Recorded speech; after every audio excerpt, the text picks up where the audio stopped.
Baiklah, untuk selanjutnya kita akan masuk ke sesi talk show yang akan dipandu langsung dari studio TV-ku bersama narasumber di sana. Ada Mbak Dida yang langsung berada di studio TV-ku dan juga nanti akan ada Mas Randi gitu ya, pemilik usaha Dep Harui. Selamat pagi Mas, terima kasih banyak. Begitu juga dengan Pak Hasan. Monggo silahkan kepada Mbak Mira, kami persilahkan Mbak Mira.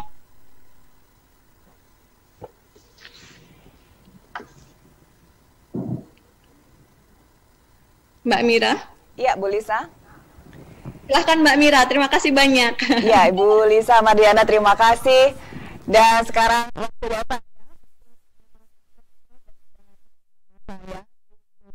Ada Ibu Ida.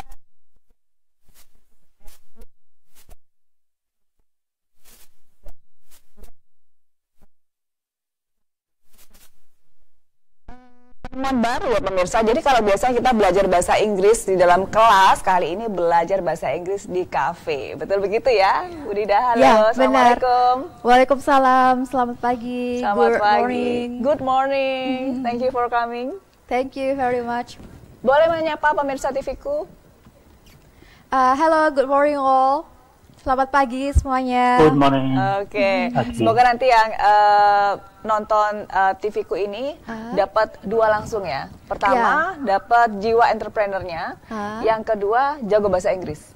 Boleh, boleh Mbak. Cuma nanti interviewnya tidak bahasa Inggris ya. Oke. In bahasa. In bahasa, oke. Miss Dida, ini selain English Cafe, ini Miss Dida ini juga mempunyai bisnis.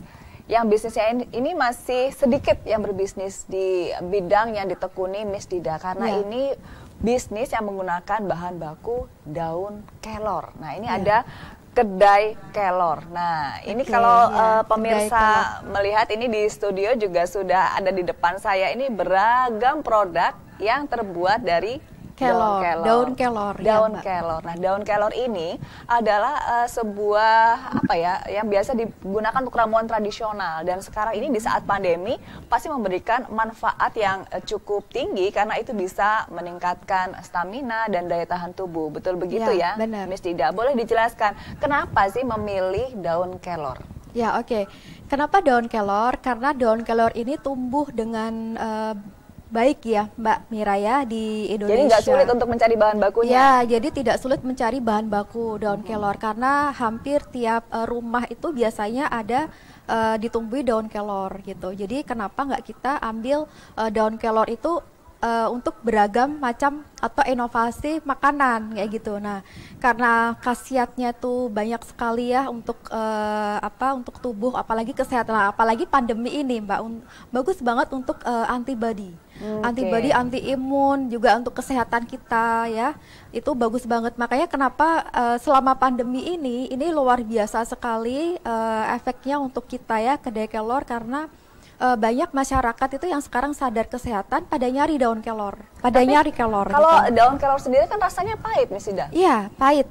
Sebenarnya rasanya pahit kalau kita dimakan langsung atau dibuat sayur ya, sayur bening itu emang rasanya pahit Mbak. Tapi ya karena kita inovasikan dengan kita kreativitaskan ya dengan olahan-olahan daun kelor, makalah di sini ada teh kelor. Nah ini kan teh kelor bagus sekali ini untuk untuk anti imun ya, antibody, zat besi juga gitu kan, bagus untuk para wanita nih ya yang anemia gitu, bagus sekali untuk menambah darah. Cara gitu mengkonsumsinya gimana? Bagusnya pagi hari? Pagi hari, jadi sebelum kita mengkonsumsi makanan apapun, jadi bisa ditambah madu, honey. Oke, biar menghilangkan rasa pahitnya ya, itu. Biar sebenarnya kalau kita minum teh kelor ini sebenarnya udah nggak ada rasa pahit Mbak, karena kita udah olah dengan teknologi ya Mbak ya. Ini kita ada teknologinya, jadi rasa pahitnya itu sudah menghilang, sudah tidak terasa pahit lagi. Tapi pemirsa, ini bukan hanya teh saja di depan saya ini banyak sekali. Miss Dida, ini ada cookies, kemudian ada klep. Ya, jadi ini produk-produk ada mie instan. Ya, ini produk-produk kelor ini kita tahu sendiri ya, orang Indonesia tuh suka sekali makan mie instan. Hampir mungkin anak-anak mahasiswa nih ya suka mie instan. Ya gitu kan. Nah, sebenarnya mie instan itu bagus, cuma kalau tiap hari dimakan kan juga tidak baik ya untuk kesehatan. Makanya kita inovasikan dengan kelor, dengan tambahan tepung kelor tadi, yang daun kelor kita olah tadi ya menjadi tepung, kita olah menjadi mie kelor. Jadi ini mie instan tapi menyehatkan begitu? Ya, mie instan menyehatkan, dan ini bisa dikonsumsi tiap hari Mbak, dan tidak ada efek samping ya, kecuali sehat. Gimana rasanya, Mas Dida? Rasanya ya seperti mie gitu, mie terus tidak pahit ya, karena emang kita sudah olah dan rasanya sudah tidak pahit lagi. Gitu. Ada mie instan, kemudian nah ini ada moringa drink. Jadi ada minuman serbuk yang langsung seduh. Jadi bisa di blender ya, campur es sama air panas, hot water, ini bisa ini untuk apa? Untuk ya sensasi, kalau ada yang buat sekarangnya lagi booming ini ya, Dolgana Coffee. Nah, ini kita buat Dolgana Kelor branding ya kan. Jadi Dolgana Kelor. Jadi minuman yang sehat lah kayak gitu. Nah, ini ya moringa drink ya, Mbak. Nah, ini yang menggoda ini, yang bertaburkan keju di atasnya. Oh iya, jadi gini, kedai Kelor kan kita juga kolaborasi dengan teman-teman UMKM. Nah, kebetulan kita juga ada, karena di tengah pandemi ini teman-teman UMKM juga banyak yang membutuhkan apa ya, support banyak yang terdampak ya untuk UMKM. Tapi saya optimis gitu loh. Selama pandemi itu sebenarnya saya optimis, positif. Ayo teman-teman UMKM, kita bersama, kita grow up, kita bisa berkembang gitu kan. Nah, kita kolaborasi, apa yang bisa kita kolaborasikan? Nah ini, coba nih kita ada ide inovasi dari singkong. Biasa singkong kan kita buat keripik ya, keripik atau getuk langsung dimakan. Nah ini kita buat brownies singkong. Jadi brownies singkong kita kombinasikan dengan tepung kelor, jadilah brownies singkong kelor. Nah ini yang biasa disukai anak-anak. Iya kan, makanan brownies, tapi kayaknya kan kalau brownies singkong kelor ini bukan anak-anak aja yang suka. Semua ya, semua all size ini bisa mencicipi. Nanti Mbak Mira boleh deh. Brownies singkong brownies singkong ini ada Mira, jadi ada coklat keju ya, coklat keju kelor, ada yang coklat kelor gitu. Ya. Nah, terakhir nih. Ya, ini kelapa tart, Mbak. Kelapa tart dari suka ya? Kelor juga. Ya, dari basicnya adalah kan kelapa ya. Kelapa tart itu kan kelapa. Nah, ini kita ada campuran moringa, Mbak, moringa powder. Jadi ketika dimakan itu kelapa tartnya warnanya hijau ya. Hijaunya tuh hijau dari kelor seperti itu. Nah, ini ketika makan juga rasanya ya nggak ada pahitnya, enak iya, sehat iya gitu. Jadi menyehatkan. Gitu. Dan ini adalah kolaborasi dengan UMKM juga. Nah, ini jadi brandnya brand Pova ya? Ya, brandnya brand Pova sama Bu Nabi. Ini kita kolaborasi dengan teman-teman UMKM yang UMKM-nya luar biasa lah. Mereka juga sebenarnya produknya kreatif ya. Tapi di sini kedai Kelor juga ingin berkolaborasi gitu dengan teman-teman UMKM, dan terciptalah produk-produk ya ini unik, mungkin belum ada ya yang di pasaran, sebenarnya belum ada ini. Iya, ini sudah berapa lama menekuni produk bisnis dengan produk Kelor ini? Ya, kita sudah lama ya, Mbak, udah di 2012 kayak gitu. Jadi awal sudah mula 8 tahun. Ya, lebih 10 tahun, kira-kira hampir 10 tahunan. Jadi Kelor itu emang awalnya kita dari jurnal-jurnal kesehatan gitu kan. Karena ternyata ketika kita meneliti daun kelor. Jadi riset juga ya? Kenapa? Melakukan riset ya, juga? Kita sebelum melakukan produk ini harus riset dulu. Riset apa sih kandungan daun kelor itu apa? Jadi kita riset dulu, karena kan kita baca jurnal-jurnal kesehatan ternyata manfaatnya luar biasa sekali.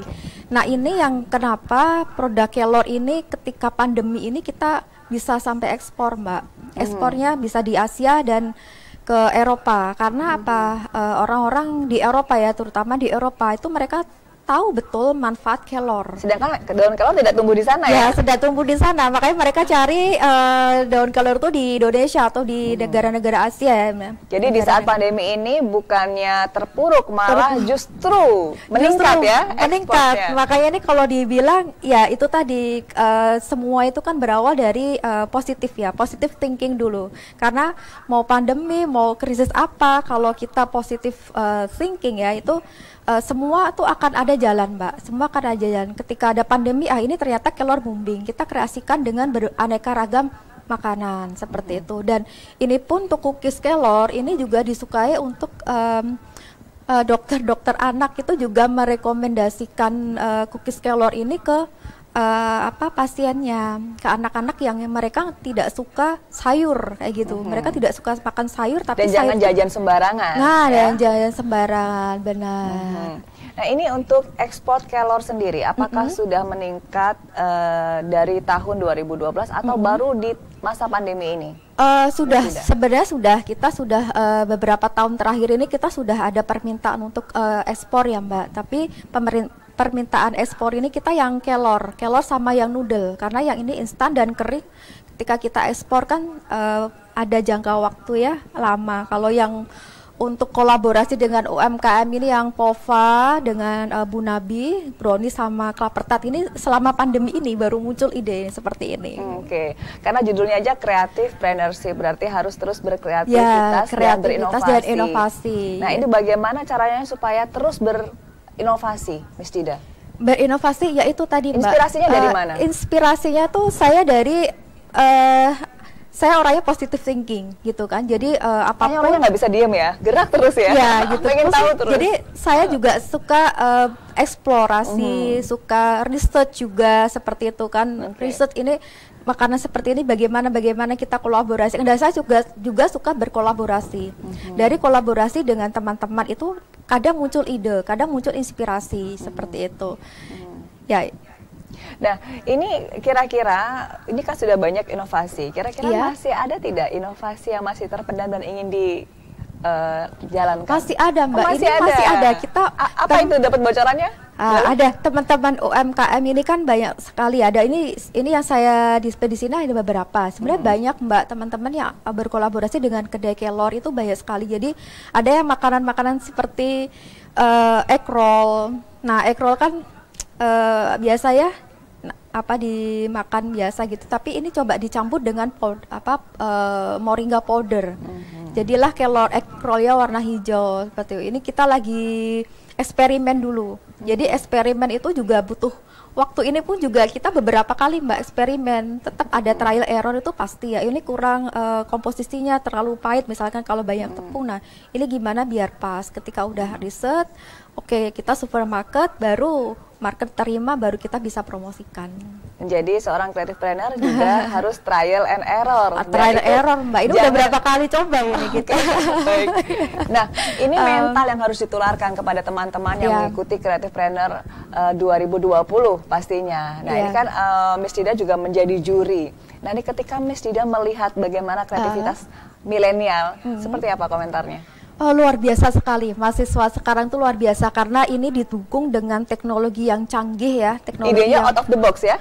Out of the box gitu, jadi mereka bisa mengkreasikan ide mereka tuh lewat media sosial dengan visual-visual itu bagus sekali mereka. Ya, tapi ya tetap ya karena masih belajar, mereka harus berinovasi, masih harus belajar dari teman-teman yang sudah berpengalaman. Dan dari pakarnya pastinya. Saya juga masih belajar, Mbak, masih belajar untuk terus apa yang bisa berinovasi lagi apa seperti itu. Kalau harus dievaluasi, apa yang bisa dievaluasi dari teman-teman yang kemarin mengikuti lomba? Lomba yang mahasiswa kemarin ya, lebih ke branding ya. Jadi brandingnya itu memang harus kuat dulu. Jadi ketika kita menjual sesuatu atau menjual produk itu di awal sebelum saya menjual saya akan membranding dulu. Kenapa? Biar kelor ini bisa diterima oleh masyarakat. Kita mengedukasi dulu, kita membranding apa sih kelor, apa sih manfaatnya kelor. Nah itu content value itu lebih penting ya, lebih awal itu content value-nya apa yang bisa kita ambil, bisa kita explore dari produk. Jadi tidak content hanya value dan branding. Jadi tidak hanya kita selling, tapi kita nggak ada content value manfaatnya untuk masyarakat tuh apa. Nah, kita dari produk itu kita pasti akan memberi manfaat ya ke banyak orang. Manfaatnya apa, content value-nya apa. Nah, baru ketika kita sudah ada manfaat produknya itu, kita branding produknya, baru selling akan mengikuti, Mbak. Nah itu, jadi yang perlu ditingkatkan adalah branding sama content value kalau dari teman-teman mahasiswa kemarin ya, ketika saya jadi juri ya. Oke, baik. Nah, kita akan lanjut ini ke sesi tanya jawab. Mungkin saya bisa dibantu. Ya. Baik, kita masuk ke tanya jawab. Ini ada beberapa pertanyaan yang masuk di TV-ku. Ini pertanyaannya bisa buat Miss Dida, Pak Hasan dan juga Mas Randy. Ini dari Ahmad Abdi. Ini pertanyaan untuk Miss Dida ya. Bagaimana tips mengembangkan UKM tapi di masa era new normal seperti sekarang? Mengembangkan UKM. Iya. Oke. Tips mengembangkan UKM. Oke, kita lihat dulu produk kita ya. Jadi kita kan punya produk, kita punya strength and weakness. Kita punya kekuatan di produk kita, ada weakness. Nah, ketika di masa pandemi ini, kita emang mungkin ada sisi weakness ya di sini. Nah, kita coba tonjolkan yang sisi strength-nya kita apa. Kekuatan dalam produk kita tuh apa yang bisa ditonjolkan dalam dikembangkan gitu. Nah, ketika kita sudah tahu kekuatan dalam produk kita enak Mbak Mira. Jadi untuk mengembangkan, untuk kita berkolaborasi dengan relasi ya, apalagi di masa pandemi seperti ini, kalau menurut saya adalah collaboration makes perfect in business. Oke. Nah itu.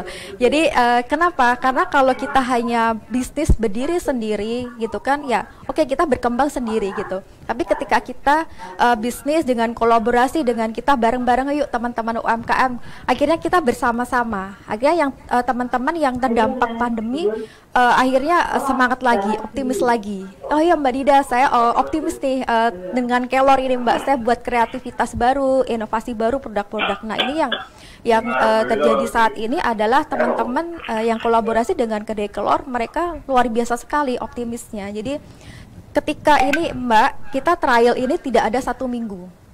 Karena untuk brownies singkong Kelor dengan kelapa tart sama cookies Kelor, ini kita survei market ya, kita trial error pasti.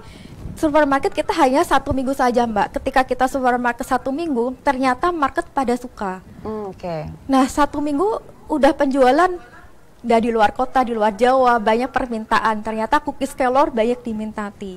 Ada yang brownies singkong Kelor dan produk-produk varian Kelor lainnya. Untuk tenaga produksinya tidak terkendala? Kalau tenaga produksinya, nah ini Mbak, kita selain kita berkolaborasi dengan teman-teman UMKM, kita juga mengembangkan potensi lokal petani-petani di daerah gitu ya.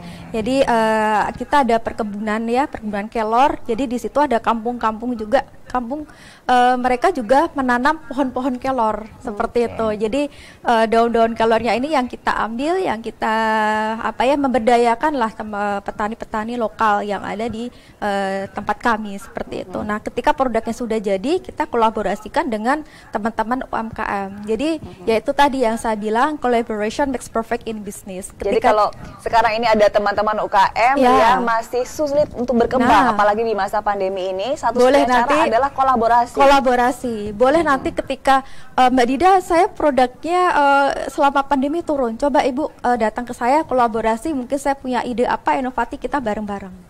Jadi boleh nih? Boleh, silahkan. Tanya ke Mbak Dida. Boleh menghubungi Mbak Dida di mana? Melalui Instagram mungkin bisa diinformasikan. Boleh nanti di kontak person saya, boleh 085 600 753 219. Langsung aja chat personal WhatsApp saya, tanya apa aja sih Mbak Dida, produk apa aja nih yang bisa dikolaborasikan gitu. Kalau selama itu bisa mix and match ya, kita bisa. Luar biasa. Satu lagi Mbak, Ya, Khusus untuk berkonsultasi. konsultasi, iya. Ini juga ada varian baru lagi, cuma emang tidak saya display di sini, dimsum, kelor, sama siomay kelor. Oke, jadi ada produk makanan lagi. Makanan lagi. Yang berbahan daun kelor. Berbahan ada daun dimsum, kelor. Kemudian ada Siomay kelor, ya. Ini pertanyaannya bisa saya berikan untuk Mbak Dida lagi ya untuk menjawabnya. Bagaimana cara untuk bisa mengembangkan potensi usaha kreatif mahasiswa? Nah, ini teman-teman mahasiswa ini yang bertanya. Ya. Ini dari Renaldo Yuvantino. Silakan Ya, Mbak oke. Dida. Saya suka sekali ya mahasiswa itu, milenial tuh sekarang punya ide yang kreatif, inovatif, dan itu jauh bagus sekali produk-produk yang mereka. Cuma ya itu tadi, mereka bisa punya tim sendiri ya Mbak ya, punya tim yang mereka bisa mengkombinasikan produk mereka dengan digital marketing yang saat ini, dengan teknologi-teknologi canggih, dan itu luar biasa. Kemarin saya ini diminta ya Bu Lisa jadi juri, Mbak Dida coba mahasiswa ini bintang kreatif trainer, itu luar biasa, sampai saya tuh bingung ini mau milih yang mana ini, yang bagus, yang juara 1, 2, 3, yang mana yang terbaik itu, karena mereka sangat kreatif ya, inovatif, produk-produknya juga bagus, dan mereka juga mungkin berangkat dari passion ya tadi yang dikatakan Pak Hasan tadi, Ya, DNA betul. passion tuh benar Mbak. Kalau sebenarnya passion saya tuh ada di bisnis, jadi bukan masalah saya bisa masak atau saya bisa misalkan bahasa Inggris, tapi passion saya ada di bisnis. Ketika saya menjalankan bisnis ya itu Jadi apa saja bisa jadi bisnis. bisa jadi bisnis gitu. Walaupun masih kuliah, tapi tetap jadi pebisnis begitu Iya, ya. pebisnis. Nah, ini saya mulai awal mulai saya bisnis itu sejak saya kuliah S1. Oke. Jadi saya umur 19 ya semester 3 lah itu. Saya sudah mulai berbisnis ketika itu. Cuma ya waktu itu bisnisnya belum ya, kelor ya. Jadi bisnis pendidikan yang saat ini berkembang ya Mbak ya. Bisnis saat ini yang berkembang English Cafe. Nah, ini juga sama. Konsepnya adalah anak-anak milenial. Cafe ini gak apa-apa ya saya Iya. diskusi dengan English Cafe. Nah, kenapa English Cafe gitu kan? Karena background saya adalah pendidikan bahasa Inggris, guru bahasa Inggris seperti itu. Tetapi dengan konsep milenial, apalagi yang zaman now ya, ini kita bilang zaman now, Dibungkus anak-anak dengan ini kreativitas dan dibungkus inovasi. dengan kreativitas dan inovatif. Nah, anak-anak mahasiswa milenial tuh suka nongkrong di kafe gitu kan. Nah, kenapa tidak ketika nongkrong di kafe itu mereka bisa belajar bahasa Inggris. Nah, mereka bisa bercakap-cakap dengan mentor tanpa harus takut salah. Mereka pede, yang penting bisa berbahasa Inggris. Nah, itu ada mentor kami yang yang membantu. Dan itu diwujudkan di English Cafe. Ya, ini alhamdulillah kita udah ada cabang di seluruh Indonesia. Ada 50 cabang, betul? Ya, kira-kira Mbak ada Dida? 50 cabang di seluruh Indonesia. Baik, Itu juga sama Mbak, kolaborasi juga kita. kolaborasi sistemnya. Kolaborasi. Iya. Dan terakhir, Mbak Dida, silakan pesan untuk teman-teman Mbak Dida. Creativity is intelligence, so having fun. So having fun ya. Jadi bisnis itu fun ya. Ya, kreativitas itu adalah kecerdasan, Mbak. Jadi orang-orang yang punya kreativitas yang tinggi itu sebenarnya kecerdasan ya. Ini menurut Albert Einstein. Jadi ketika kita punya ide, punya kreativitas, kita mau bisnis apapun, kita akan berkembang, kita akan berinovasi, kita akan berkreasi. Itu entah itu di masa krisis, masa pandemi, tapi ketika kita punya kecerdasan tadi ya, kreativitas, bisnis kita akan berkembang. Baik, Gitu. So terima kasih. creativity is intelligence, so having fun, bersenang-senanglah dengan kreativitas. Jadi untuk mahasiswa yang punya kreativitas, ide, dan dikembangkan, ditumbuhkan. Dan satu lagi tadi benar Profesor Edi, ilmu itu penting ya. Jadi ketika kita mau berwirausaha, berbisnis itu kita punya senjata lah. Jadi jangan punya ide langsung terjun dalam bisnis. Yang ada adalah kita ibaratnya tempur di medan perang gitu, nggak bawa senjata apa-apa. Nah, senjatanya kita adalah tadi ilmu dan doa. Karena dengan ilmu kita punya pengetahuan, punya pengalaman ya, dan dengan doa otomatis semua yang ada pencapaian saat ini itu tidak terlepas dari kita berdoa tadi ya, berdoa karena ya itu tadi, doa itu tidak hanya dari kita, orang tua kita yang support sekeliling kita, dan doa orang-orang yang kita bagi, yang kita bantu. Itulah yang akhirnya kenapa bisnis itu bisa berkembang dan bertumbuh. Baik, terima kasih Mbak Dida, dan sukses selalu untuk Mbak Dida. Amin. Saya tunggu untuk kreativitas berikutnya. Iya, masih banyak Mbak UMKM yang menunggu ini untuk kolaborasi dengan kedai kelor. Baik, dan terima kasih juga saya ucapkan untuk semua narasumber, ada Mas Randy dan juga Pak Hasan, dan juga terima kasih Prof. Edi, juga terima kasih untuk Bu Lisa Mardiana yang sudah bersama saya tadi untuk berbincang dengan dua narasumber di awal, dan terima kasih untuk yang sudah menyaksikan Bintang Creative Planner 2020. Saya Mira Azra pamit, selamat siang, sampai jumpa.